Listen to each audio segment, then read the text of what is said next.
नमस्कार, मैं हूं आपके साथ निलोफर अंसारी। आप देख रहे हैं समाचार 30 लाइव। आइए नजर डालते हैं आज की खास खबरों पर। गत शनिवार को धर्मांतरण मामले के इस अवैध रैकेट का पर्दाफाश हमारे डीजीपी महोदय के द्वारा लखनऊ में किया गया था, जिसमें कि आप लोगों को इसके संबंध में जो आगरा पुलिस ने जो कार्य किया उसके बारे में अवगत है। विगत 7-8 दिनों में जिसमें जो भी प्रोग्रेस रही उस प्रोग्रेस के संबंध में आज ये प्रेस कॉन्फ्रेंस बुलाई गई है। मेरे साथ हमारे साथी एडिशनल कमिश्नर राम बदन जी, हमारे डीसीपी ईस्ट सैयद अली अब्बास, हमारे दूसरे एडिशनल डीसीपी आदित्य जी, हमारे एडिशनल डीसीपी इब्राहिम, हमारे बगल में हिमांशु, और इन सारे लोगों ने जो बैठे हुए हैं हमारे दोनों तरफ, इन चारों लोगों ने पूरी मेहनत और पूरी सहज भाव से और अपने प्रयास से जो भी हम लोगों ने इन लोगों का पुलिस कस्टडी रिमांड लिया था उस पर अभी तक का प्रोग्रेस आया है विगत दिनों में, उस पर बात करने के लिए आज की यह प्रेस कॉन्फ्रेंस बुलाई गई। जैसा कि हम जानते हैं कि माननीय मुख्यमंत्री जी उत्तर प्रदेश महिलाओं की सुरक्षा माननीय मुख्यमंत्री जी की सर्वोच्च प्राथमिकता है, खासकर जो हमारी बालिकाएं हैं, जो हमारी लड़कियां हैं, और इस संबंध में ऑपरेशन अस्मिता माननीय मुख्यमंत्री जी के द्वारा एक मिशन मोड पर चलाया जा रहा है। इसी क्रम में डीजीपी महोदय और एडीजी एलओ के निर्देशन में आगरा जनपद के सदर थाना क्षेत्र की 2 हमारी बालिकाएं भाटिया परिवार की वो चली गई, जिस संबंध में उनके द्वारा पहले मिसिंग रिपोर्ट लिखाई गई। तत्पश्चात उसमें मुकदमा धारा 87,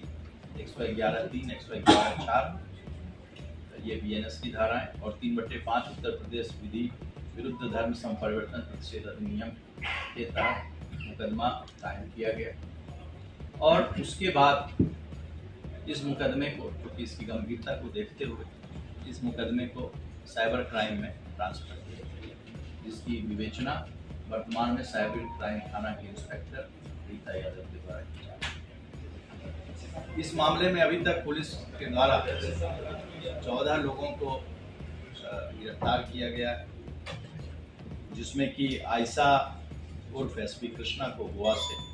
शेखर रॉय उर्फ अली हसन कोलकाता, ओसामा कोलकाता, रहमान कुरैशी जो हमारा शहर आगरा का रहने वाला है, अबू तालिब खालापार मुजफ्फरनगर का रहने वाला, रितबानी उर्फ इब्राहिम, ये भी एक कन्वर्टेड था जो कि कोलकाता का रहने वाला था, जुनैद कुरैशी जयपुर का, मुस्तफ़ा उर्फ मनोज ये दिल्ली का, मोहम्मद अली ये जयपुर का रहने वाला था, ये भी एक कन्वर्टी है, अब्दुल रहमान निवासी मुस्तफ़ाबाद, ये ओरिजिनली रहने वाले फिरोजाबाद के थे, ये भी एक कन्वर्टी, जुनैद कुरैशी निवासी मुस्तफ़ाबाद, अब्दुल्ला निवासी मुस्तफ़ाबाद, ये इनके लड़के थे, अब्दुल रहीम ये मुस्लिम। इस प्रकार 14 लोगों को हम लोगों ने गिरफ्तार किया। इन 14 लोगों में 11 लोगों को पुलिस ने 10 दिन के लिए पीसीआर पर सस्टेन इंट्रोगेशन के लिए, इनके पास जो डॉक्यूमेंट्स मिले, इलेक्ट्रॉनिक डिवाइसेस मिली, उसके बारे में जानकारी के लिए, और डिफरेंट जगह पर चूँकि ये लोग रहने वाले थे, जैसा कि मैंने आपको बताया कि पश्चिम भारत में गोवा से लेकर पूर्वी भारत में कोलकाता तक के इनके तार थे, तो उसके लिए इन लोगों को 10 दिन का हम लोगों के द्वारा police custody remand sustain interrogation के लिए कर दिया गया। ये जो ग्रुप है ये पूरी तरह से एक संगठित अपराध के रूप में यह ग्रुप कार्य कर रहा था, ऑर्गेनाइज्ड ये एक सिंडिकेट था, और इस ग्रुप का जो मुख्य संचालक था वो अब्दुल रहमान, जो कि पूर्व में रहने वाला फिरोजाबाद का था और 1990 में यह फुल कन्वर्टेड इसने अपना परिवर्तन किया था। वो आज के समय में इसका मुख्य संगठन करता था। इसके अलावा गोवा की जो हमारी महिला है एसपी कृष्णा उर्फ आयशा, ये गोवा से इसको लीड करती थी, और इसमें जितने भी, इसमें जो भी यंग जो लड़के और लड़कियां जिनको कि इन्होंने धर्म परिवर्तन के लिए प्रेरित किया और उनको धर्म के उसमें परिवर्तित किया, ये सभी यंग लड़के थे। ये सब जेएनजी जिसको आजकल हम लोग कहते हैं कि नए जनरेशन के लड़के थे, और सब 14 साल 15 साल की उम्र से इसके बारे में देखना शुरू किया, और 15 साल से 26 साल के लोग इसमें थे जो कि परिवर्तित हुए, चाहे वो लड़के हों चाहे लड़कियां हों। अब्दुल रहमान के बारे में मैंने बताया कि ये 1990 में फिरोजाबाद का रहने वाला था। फिरोजाबाद से उसने आगरा कुछ दिन काम किया। आगरा के बाद वो मुंबई चला गया, फिर वो दिल्ली आया और उसने 90 ईस्वी में धर्म परिवर्तन कर लिया था। वर्तमान समय में मुस्तफाबाद में रहता है। ज्ञातव्य है कि कलीम सिद्दीकी, जिसको कि उत्तर प्रदेश के ATS ने 2021 में गिरफ्तार किया और जिसको कोर्ट के द्वारा आजीवन कारावास की सजा हुई, उस कलीम सिद्दीकी का यह अन्यतम सहयोगी था। और इसके घर जब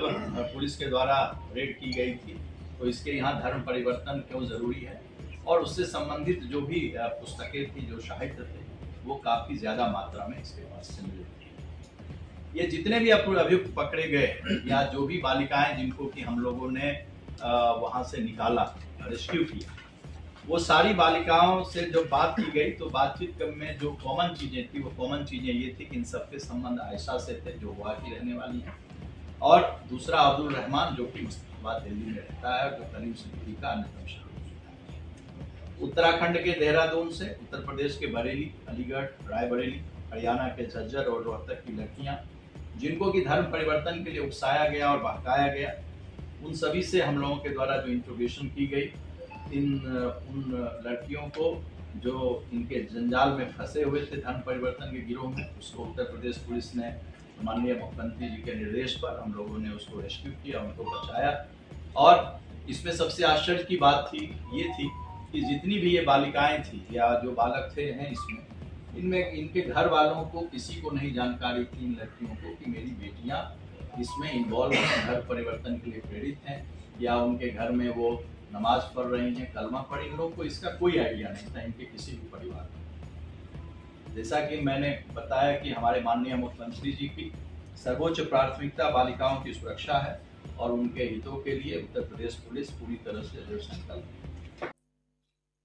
फिलहाल के लिए इस खबर में इतना ही। देश और दुनिया की तमाम बड़ी खबरों से अपडेट रहने के लिए देखते रहिए समाचार 30 लाइव। और हाँ, हमारी वीडियोस को लाइक व शेयर करना और चैनल को सब्सक्राइब करना ना भूलें। नमस्कार।